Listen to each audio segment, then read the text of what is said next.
The World Bank has put four projects in Afghanistan worth $600 million on hold and concern over a decision by the country's ruling Islamic leaders to ban girls from returning to public high schools.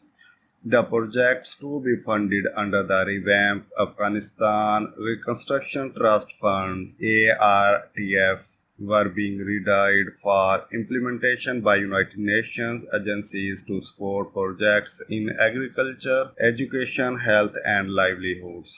But the bank's guidance requires all ARTF finance activities to support access to and equity of services for women and girls in Afghanistan, the bank said, citing its deep concern over the Taliban's bans on girls attending high schools. As a result, the bank said the four projects will be presented to ARTF donors for approval only when the World Bank and international partners have a better understanding of the situation and confidence that the goals of the projects can be met. It was not immediately clear when that would occur. US officials last week cancelled planned meetings in Doha with the Taliban over the decision to keep girls out of secondary school.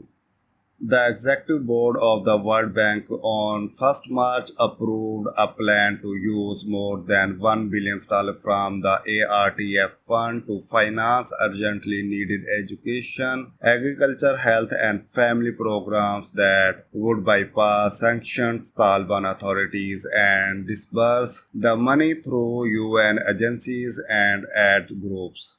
The ARTF was frozen in August when the Taliban took power as US-led international troops departed after 20 years of war. Foreign governments also ended financial aid comprising over 70% of government expenditures, accelerating the country's economic collapse. When it agreed to free up ARTF funds for new projects to be implemented by UN agencies, the World Bank has stipulated that it expected a strong focus on ensuring that girls and women participate and benefit from the sport.